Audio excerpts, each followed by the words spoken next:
नमस्कार। आज राष्ट्रपिता महात्मा गांधी की जयंती है। इस मौके पर न केवल देश बल्कि पूरा विश्व उन्हें नमन कर रहा है। आज़ादी आंदोलन में गांधी जी की बहुत महत्वपूर्ण भूमिका रही है।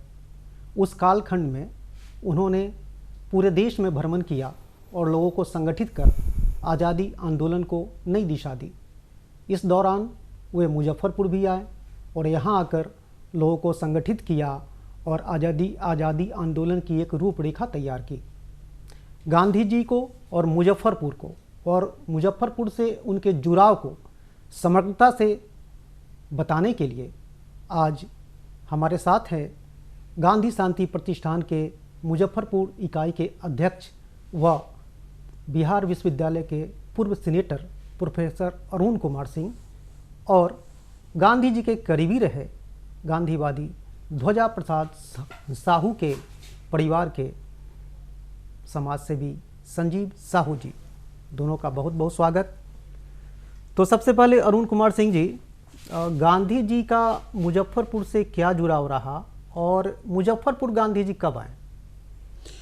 देखिए, ऐसा है कि जब गांधी के चंपारण यात्रा की चर्चा हम करेंगे तो इसकी पृष्ठभूमि में हमको जाना होगा। और जैसा कि आप सबों को मालूम है कि दक्षिण अफ्रीका में गांधी ने जो सत्याग्रह के कार्यक्रम चलाए, उससे अंग्रेज़ों के बीच में गांधी जी की ख्याति और भारतवर्ष के भी जो सजग लोग थे वो गांधी जी को जानने लगे थे। गांधी जी यूँ तो अपने अफ्रीकी प्रवास के दौरान कई बार उनका भारत आना जाना हुआ, लेकिन फाइनली 1915 में वो हिंदुस्तान की धरती पर कदम रखते हैं और अपने राजनीतिक गुरु गोखले के कहने पर भारतवर्ष भ्रमण का कार्यक्रम प्रारंभ करते हैं। उस दौरान कांग्रेस के अधिवेशनों में भी उनकी सहभागिता प्रारंभ हो जाती है और उसी क्रम में 1916 के दिसंबर महीने में लखनऊ के कांग्रेस अधिवेशन में उनकी मुलाकात पश्चिम चंपारण, जो आज का पश्चिम चंपारण और उस समय के बेतिया के किसान राजकुमार शुक्ल से होती है। प्रसिद्ध अमेरिकी पत्रकार लुई फिशर ने गांधी जी पर जो अपनी पुस्तक लिखी है उसमें वो कहते हैं कि जब मैं 1942 में सेवाग्राम में गांधी जी से मिला था तो गांधी जी ने मुझसे कहा था कि मैंने अंग्रेज़ों को भारत छोड़ने के लिए विवश करने की बात जो सोची वह चंपारण सत्याग्रह के कारण ही संभव हो पाया। और उसके बाद लुई फिशर उस कहानी को गांधी के माध्यम से आगे बढ़ाते हैं। गांधी ने स्वयं अपनी आत्मकथा, जो सत्य का प्रयोग के नाम से जो किताब आई है, उसमें बड़े विस्तार से उन्होंने अपने चंपारण यात्रा की कहानी कही है। और उसमें वो कहते हैं कि एक सामान्य किसान राजकुमार शुक्ल किस तरह से उन पर दबाव बनाते हैं। और गांधी कहते हैं कि मैं तो चंपारण का नाम भी उस समय तक नहीं सुना हुआ था, लेकिन उसके बार बार आग्रह करने के कारण बड़े ही अनमने भाव से गांधी स्वीकार करते हैं कि ठीक है, मैं चंपारण आऊँगा। और उसी क्रम में कोई डेट तो नहीं तय होता है, लेकिन होता है कि निश्चित रूप से मैं आऊँगा। गांधी कहते हैं कि वो आदमी ऐसा था हठी कि मेरा साथ नहीं छोड़ता है और मैं जब कानपुर पहुंचता हूं तो वो खुद कानपुर में मौजूद होता है। तो अंत में मैं कह देता हूं कि मैं जब 17 के शुरू में 1917 के प्रारंभ में जब मैं कलकत्ता आऊँगा तो वहाँ से आपके साथ मैं चंपारण की ओर चलूँगा। और वही होता है। गांधी राजकुमार शुक्ल के साथ पटना पहुँचते हैं। पटना में राजेंद्र प्रसाद जी के निवास स्थान पर उनको राजकुमार शुक्ल जी ले जाते हैं और वहाँ गांधी को बिहार में जो उस समय छुआछूत की जो भावना थी लोगों के बीच में, उसका साक्षात्कार गांधी जी स्वयं करते हैं।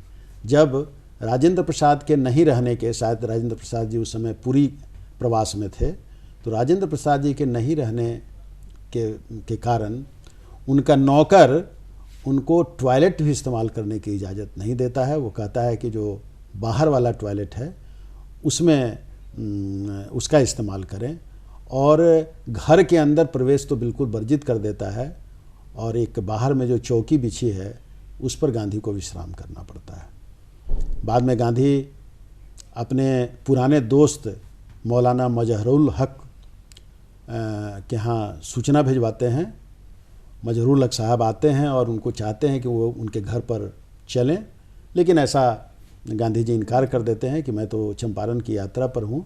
इसलिए मजहरुल हक के कहने पर वे मुजफ्फरपुर प्रस्थान करते हैं, चूँकि चंपारण जाने के लिए सुगम रास्ता मुजफ्फरपुर होकर ही संभव था। और 15 अप्रैल 1917 को गांधी 12 बजे रात को ट्रेन से मुजफ्फरपुर रेलवे स्टेशन पर पहुंचते हैं। गांधी से कृपलानी जी, जो लंगट सिंह महाविद्यालय में प्रोफेसर थे, उनसे गांधी जी की देखा देखी तो नहीं थी, लेकिन गांधी ने उनके बारे में सुन रखा था, और गांधी उसके पहले पूर्व सूचना उनको दे चुके थे कि मैं चंपारण जाने के रास्ते में मुजफ्फरपुर आ रहा हूँ। तो कृपलानी जी अपने छात्रों के साथ, जिसमें ध्वजा प्रसाद साहू जी, योगेंद्र शुक्ल जी और राम विनोद सिंह जी, ऐसे स्टूडेंट्स थे लंगट सिंह महाविद्यालय के, जिनको लेकर गांधी जी, ये कृपलानी जी मुजफ्फरपुर रेलवे स्टेशन पहुंचते हैं और गांधी को खोजते हैं। तो गांधी एक तृतीय श्रेणी के कंपार्टमेंट से एक अपनी बेडिंग को उठाए हुए राजकुमार शुक्ल जी के साथ उतरते हैं। वहाँ से बग्घी में बिठाकर लंगट सिंह महाविद्यालय में लाने की योजना बनती है, और गांधी को ऐसा लगता है कि शायद घोड़े को खुलवाकर कहीं छात्र ना इसको खींचने लगें, इसलिए गांधी चूँकि इन चीज़ों को बिल्कुल पसंद करते थे, लेकिन फिर भी वो बग्घी की जो ऊंचाई थी और जिसमें गांधी बैठे थे, तो आगे की चीज़ उनको दिखाई नहीं पड़ रही थी, और कृपलानी जी उनके बगल में बैठे थे। लेकिन बच्चों ने, इतना उत्साह बच्चों में आ गया हुआ था कि उन लोगों ने बग्घी से घोड़े को अलग कर दिया, और घोड़े की जगह पर स्वयं जुतकर वे लोग लंगट सिंह महाविद्यालय में आए। लंगट सिंह महाविद्यालय में आज भी वो जगह जहाँ पर कि सुबह में गांधी जी ने स्नान किया था, वो एक कूप के रूप में स्थापित है, और गांधी की प्रतिमा वहाँ लगी हुई है, और गांधी स्नान कर रहे हैं, उसकी पूरी तस्वीर वहाँ पर दी गई है। 2017 में यहाँ के कमिश्नर और दूसरे लोगों के सहयोग से उसका पूरा चित्रण यहाँ किया गया था, जिसमें संयोग से राजकुमार शुक्ल के रूप में काम करने का मौका मुझे भी मिला था, और उस चीज़ों को हम लोगों ने पूरे मुजफ्फरपुर से लेकर और चंपारण तक उन चीज़ों को हम लोगों ने आगे बढ़ाने का काम किया था। जब लंगट सिंह महाविद्यालय में पहुंचते हैं, तो उस समय तक गांधी स्वयं लिखते हैं कि कृपलानी स्वतंत्रता आंदोलन में सक्रिय रूप से भाग लेने के कारण अपने प्रोफेसरी के पद से इस्तीफ़ा कर चुके होते हैं, और मलकानी जी जो वहीं के शिक्षक हैं उनके साथ रहते थे, और इसलिए मलकानी जी के यहाँ ही गांधी को ठहराया जाता है। अब ये समझा जा सकता है कि अंग्रेजी शासन और अंग्रेज प्रिंसिपल के होते हुए गांधी, जिनका कि नाम एक तरह से भारतवर्ष के लोग जानना प्रारंभ कर दिए थे, और अंग्रेज़ तो ज़्यादा सशंकित थे उनके नाम से, उनको मलकानी जी के लिए थोड़ा अव्यवहारिक सा लग रहा था कि वो गांधी जी को कैसे अपने यहाँ आश्रय दें। और उसी समय जब गांधी जी स्नान करके जब वापस लौट रहे होते हैं तो गांधी जी इच्छा व्यक्त करते हैं कि हम अगर इस लंगट सिंह महाविद्यालय से अलग जाकर कहीं हम रुक सकें, और ख़ास करके यहाँ के जो वकील अधिवक्ता लोग हैं उनके साथ अगर हमारी बात हो सके तो हम चंपारण के लिए रणनीति तैयार कर सकते हैं। और तब फिर तैयार होते हैं यहीं के जो अभी देवी स्थान जो मुजफ्फरपुर का प्रसिद्ध देवी स्थान है, उसी के बगल में पीछे में गया बाबू जो उस समय के प्रसिद्ध वकील थे, गया प्रसाद सिंह जी, जिनका जिक्र बार बार गांधी ने किया है अपने आत्मकथा में, तो वो कहते हैं कि नहीं गांधी जी मेरे यहाँ चलें। गांधी जी थोड़ा संकोच करते हैं कि पता नहीं गया बाबू के साथ कोई परेशानी ना हो जाए, लेकिन गया बाबू उनके सारे इसको समाप्त करते हुए वो आग्रह करते हैं कि नहीं आप वहाँ पर चलें। और इस तरह से 4 दिनों का प्रवास मुजफ्फरपुर में गांधी जी का होता है। और एक तरह से कहा जा सकता है कि चंपारण सत्याग्रह का गेटवे, चंपारण सत्याग्रह का एक तरह से द्वार हम कह सकते हैं कि वो मुजफ्फरपुर ही है। मुजफ्फरपुर नहीं होता, मुजफ्फरपुर के वो अधिवक्ता गण जिसमें रामनवमी प्रसाद, जनकधारी प्रसाद, गया प्रसाद सिंह, ऐसे लोग अगर गांधी जी को नहीं मिले होते और एक पूरे आंदोलन की रूपरेखा तैयार नहीं की गई होती तो हो सकता है कि गांधी का चंपारण सत्याग्रह अपनी ऊंचाइयों तक नहीं पहुंच पाता। अच्छा अरुण जी, उस दौरान जब गांधी जी मुजफ्फरपुर आए उस समय यहाँ का क्या माहौल था, क्या स्थिति थी शहर की, और यहाँ के जो भी लोग आज़ादी आंदोलन से जुड़े हुए थे लोग थे, देखिए आप समझ कैसे सामंजस्य बना यहाँ? आप समझ सकते हैं कि बिहार हमारा प्रदेश आज भी बीमारू राज्यों में गिना जाता है।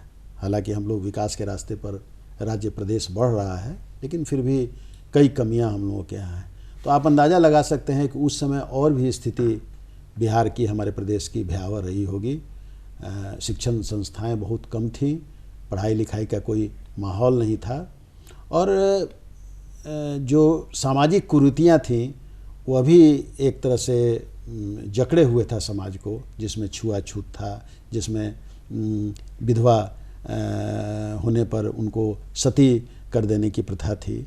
तो ये सारी जो कुरीतियाँ उस समय हम देख रहे थे वो सारी कुरीतियाँ विद्यमान थीं, और बिहार उसके लिए तैयार भी शायद किसी आंदोलन के लिए नहीं था। इसीलिए आप देखिए कि जो नील की जी पूरा तिरहुत क्षेत्र जो था उसमें एक बात ठीक है कि नील की खेती पश्चिम चंपारण जो आज का है बेतिया का क्षेत्र वहाँ ज़्यादा हुआ करता था, लेकिन इधर भी नील्हे ज़मींदार थे और नील्हे लोगों की कोठी कई जगहों पर यहाँ पर नील्हे लोगों की और अंग्रेज ज़मींदारों की कोठी थी। तो उस वातावरण में जबकि जो शिक्षण संस्थान थे उसका प्रधानाचार्य भी अंग्रेज हो, जो कमिश्नर है वो भी अंग्रेज हो, जो किसानों का प्रतिनिधित्व करने वाला, ज़मींदारों का प्रतिनिधित्व करने वाला भी अंग्रेज हो, उस समय गांधी जी का आना निश्चित रूप से एक आश्चर्यजनक घटना थी।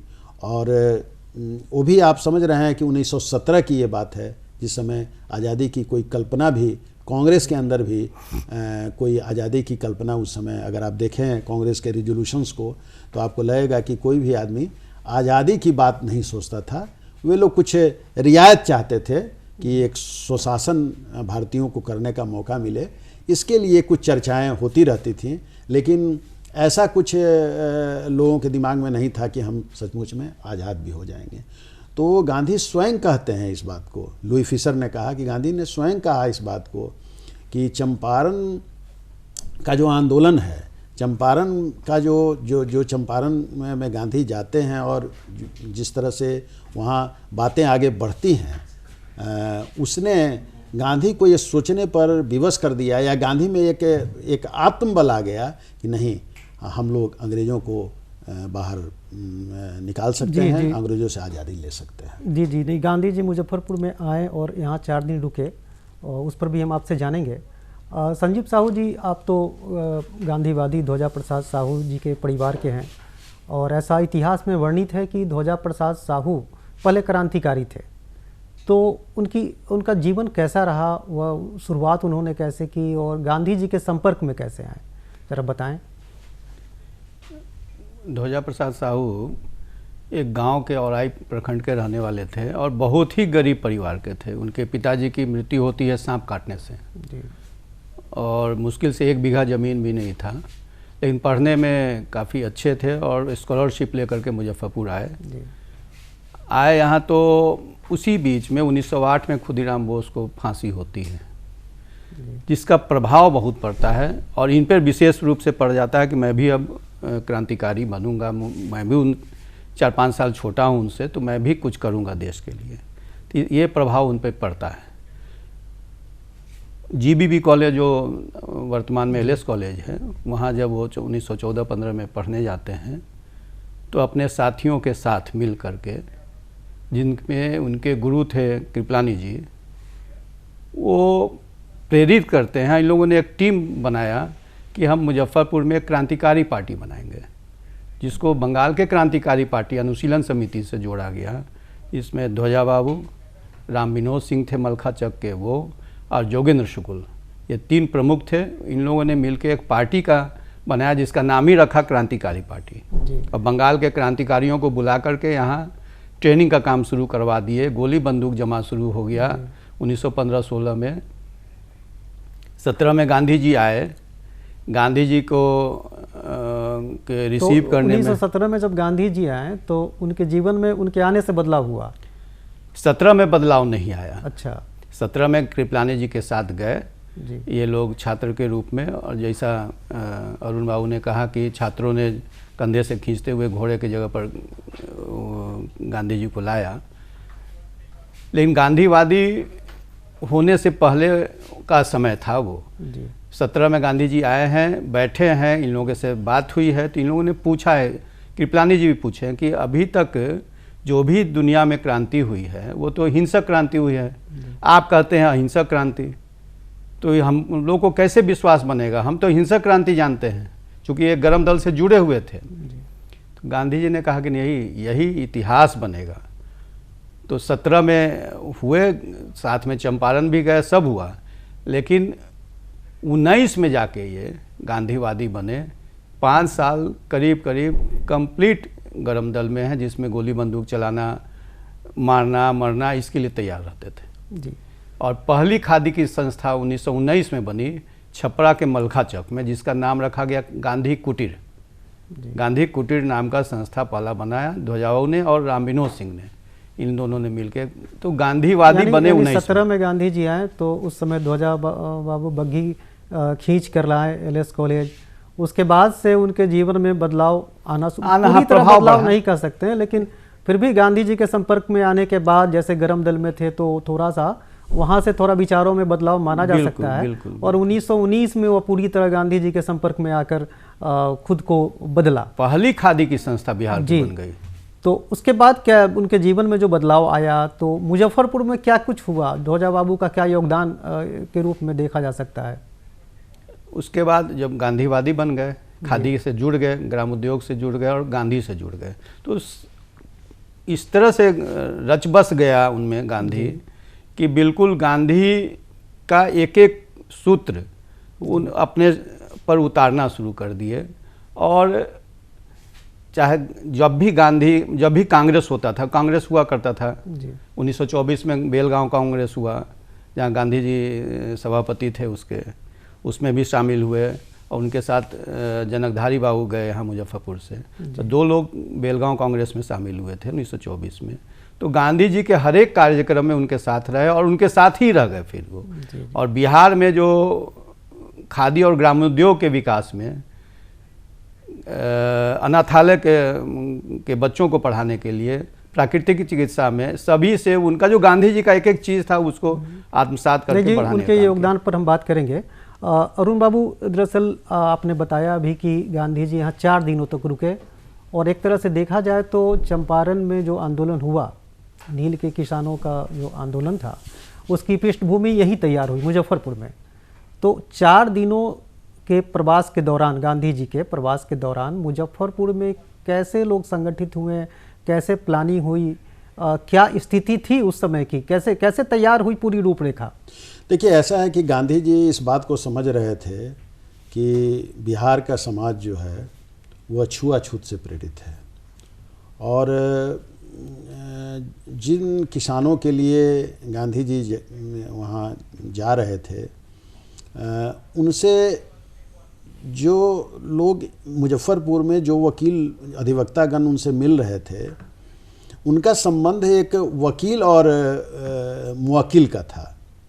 और गांधी जी को ऐसा लगने लगा था कि नहीं साहब, ये वकील लोग जो हैं वो ऐसा नहीं है कि कोई मुफ्त में उनका काम कर रहे हैं। तो गांधी जी चाहते थे कि अगर ये जो वकील हैं, अगर इनके मन में संवेदना नहीं जगेगी उन चंपारण के उन नील्हे ज़मींदार से प्रभावित किसानों के प्रति, तब तक उनकी जीत नहीं होगी। इसलिए गांधी बार बार प्रश्न कर रहे हैं उनसे कि अगर मेरी गिरफ्तारी होगी तो आप क्या करेंगे। और तो वो लोग इसका उत्तर देने में असमर्थ हैं, क्योंकि वो कहते हैं कि नहीं, ये तो एक ऐसा प्रश्न है जिस पर हम लोगों ने अभी तक विचार नहीं किया है कि हम लोगों को जेल भी जाना पड़ सकता है, इसलिए इसके लिए हमको कुछ सोचने का मौका मिले। लेकिन इतना आश्वासन वो ज़रूर देते हैं कि गांधी को जब ज़रूरत पड़ेगी तो निश्चित रूप से ये सारे जो वकीलों का दल है वो चंपारण पहुंचेगा और बेतिया भी पहुंचेगा। तो और इस तरह से एक और वाकया बड़ा इम्पोर्टेंट है कि उस समय ये लोग जो बिहार के जो हमारे जो अधिवक्तागण थे या और लोग भी जो थे बुद्धिजीवी लोग थे, वो लोग अंग्रेज़ों से इतने डरे हुए थे कि एक गांधी जी के मित्र थे एंड्रयूज़, जो फिजी जा रहे थे, तो वो गांधी से मिलने के लिए यहाँ आ गए हुए थे। तो ये अधिवक्तागण और जो बुद्धिजीवी लोग थे वो चाहते थे कि एंड्रयूज़ गांधी जी के साथ इस आंदोलन के क्रम में रह जाएं। तो गांधी जी बड़ी नाराज़गी प्रकट करते हैं और गांधी जी कहते हैं कि अगर तुम यह समझते हो कि एंड्रयूज़ एक अंग्रेज होने के नाते गांधी के साथ रहेगा तो ये आंदोलन सफल हो जाएगा, तो इसका मतलब है कि कभी भी तुम आंदोलनकारी नहीं बन सकते हो। इसलिए एंड्रयूज़ को जो काम करना है उसको करने दो, एंड्रयूज़ को जहाँ जाना है, फिजी जाना है, उनको जाने दो। अंग्रेज हमारा मित्र, हमारे मित्र हैं, उस पर भरोसा करके तुम लोग आगे नहीं बढ़ो, बल्कि अपनी आंतरिक शक्ति को जागृत करो और तब उसके बाद ये लड़ाई लड़ी जाएगी। तो ये एक बात, ये बहुत बड़ी बात है कि जो यहाँ के जो बुद्धिजीवी थे, जो अधिवक्तागण थे, वो चाहते थे कि अंग्रेज को, एक अंग्रेज रहेगा तो शायद हम इस आंदोलन को आगे बढ़ा पाएंगे। तो गांधी वहाँ पर उसको काटते हैं। दूसरी बात और एक महत्वपूर्ण बात है कि गांधी को छुआछूत से इन लोगों को अलग करने के लिए गांधी बहुत स्पष्ट रूप से, वो चाहे डॉक्टर राजेंद्र प्रसाद हों या अन्य दूसरे लोग, चूँकि राजेंद्र प्रसाद जी लोग जब गांधी मोतिहारी पहुंच गए हैं उसके बाद डॉक्टर राजेंद्र प्रसाद जी वहाँ पर पहुँचते हैं, तो उन्होंने देखा कि ये सब लोग अपने अपने नौकर को लेकर, अपने अपने सर्वेंट को लेकर खाना बनाने के लिए आए हुए हैं और सबका अपना बिछावन अलग है और अपना रहने सहने की व्यवस्था अलग है। तो गांधी कहते हैं कि नहीं, ये नहीं चलेगा, आपको जो सामूहिक खाना जहाँ बनेगा वहीं पर सब लोगों को खाना पड़ेगा और ये बात किसी को नहीं पूछनी पड़ेगी कि कौन किस जाति का है। तो एक तरह से गांधी चंपारण के किसानों की लड़ाई भी लड़ रहे थे और साथ साथ जो बिहार में छुआछूत का जकड़न था उसको भी हटाने का प्रयास वो कर रहे थे। और यही नहीं, जो पढ़ाई लिखाई की जो स्थिति बिहार में जर्जर थी उसके लिए भी उनके दिमाग में बातें चल रही थी। और इसीलिए आप देखिएगा कि नरकटियागंज के पास जो भितहरवा आश्रम है, उस भितहरवा आश्रम में बुनियादी स्कूल की स्थापना, वहाँ आश्रम की स्थापना और वहाँ बा को, यानी गांधी जी की जो पत्नी थी, इसके बाद यानी गांधी जी मुजफ्फरपुर आए, 4 दिनों तक प्लानिंग हुई, इसके बाद वो चंपारण की ओर गए, चंपारण गए। अच्छा संजीव साहू जी, गांधी जी तो जैसा अभी चर्चा चल रही 1917 में पहली बार आए, उसके बाद गांधी जी का आना कब हुआ मुजफ्फरपुर? एक बार 1927 में भी आए वो जी। 1927 में आए तो उनके साथ महादेव देसाई भी थे जी, उनके साथ उनकी पत्नी बा भी थी, कस्तूरबा भी थी और प्रभावती जी भी थी जी। ये सभी लोग जनकधारी बाबू के यहाँ रुके थे, जनक धारीवाल उस समय बड़े गांधीवादी थे यहाँ मुजफ्फरपुर के, तो उनके यहाँ उनका प्रवास हुआ था 27 में, और उसमें काफ़ी जगह वो गए थे 27 में जी। उसके बाद फिर 34 का भूकंप का 34 भूकंप में जी। 34 में भूकंप आया है, तो वो एक रिलीफ कमेटी बनी है जिसके राजेंद्र बाबू अध्यक्ष थे। जी जी। फिर पूरी टीम आई, उसमें नेहरू जी भी आए, उसमें पटेल साहब भी आए, 34 में कृपलानी जी तो थे ही उनके साथ बिल्कुल। तो रामपुर हरी है यहाँ से मुजफ्फरपुर सीतामढ़ी रोड पे, वहाँ पे कि स्कूल में कैंप लगा, वहीं पर सारे लोग रहे हैं उस मिडिल स्कूल में, अब शायद हाई स्कूल भी हो गया। तो वहाँ सारे गांधी जी यानी 3 बार मुजफ्फरपुर आए। हाँ, पहली बार बिल्कुल। चंपारण आंदोलन के क्रम में राजकुमार शुक्ल जी लेकर आए, उसके बाद 1927 में और 1934 में, यानी मुजफ्फरपुर में गांधी जी का 3 बार आना कहीं ना कहीं से देखा जा सकता है कि मुजफ्फरपुर में जो एक आंदोलन की जो रूपरेखा तैयार हुई उसमें गांधी जी की बड़ी अहम भूमिका रही है। बिल्कुल, बिल्कुल। और आज़ादी आंदोलन में तो ये यहाँ जो वकीलों के साथ बैठक उन्होंने जो की, उसके बाद से जो चंपारण के आंदोलन को गति मिली। तो मुजफ्फरपुर में उन्होंने एक पेड़ लगाया, जी यहाँ आश्रम घाट है, नीम का पेड़, उस नीम के पेड़ के नीचे सब कोई चरखा चलाते थे, ध्वजा राजेंद्र राव, सारे लोग वहाँ बैठ के। चलिए, बहुत बहुत धन्यवाद आपका संजीव साहू जी। आपने गांधी जी और ध्वजा प्रसाद साहू के जो जुड़ाव था उन दोनों के बीच में, और गांधी के प्रति कितने समर्पित भाव से वे काम कर रहे थे और मुजफ्फरपुर में आंदोलन को गति भी दे रहे थे, आपने पूरी विस्तार से आपने बातें रखी। आपको बहुत बहुत आभार। और प्रोफेसर अरुण कुमार सिंह का भी बहुत बहुत आभार। इन्होंने गांधी जी के मुजफ्फरपुर आगमन के क्रम को बड़ी बेबाकी से और बड़ी विस्तृत रूप से इन्होंने रखा है। आपका बहुत बहुत आभार। अभी हमारे साथ गांधी शांति प्रतिष्ठान के प्रोफेसर अरुण कुमार सिंह गांधी जी के मुजफ्फरपुर आगमन के बारे में बता रहे थे, कैसे उन्होंने यहाँ पर चंपारण में जो नीलों के साथ जो अत्याचार हो रहा था उसके विरुद्ध आंदोलन को गति देने के लिए कैसे उन्होंने वकीलों के साथ बैठक की और यहाँ से चंपारण गए। यानी मुजफ्फरपुर के का जो उस समय का माहौल था उसमें गांधी जी ने आकर एक आज़ादी आंदोलन को एक बड़ी दिशा दी। तो हमारे दर्शकों को बहुत अच्छी जानकारियाँ मिली होगी। बहुत बहुत आभार। आपको भी बहुत बहुत धन्यवाद। धन्यवाद।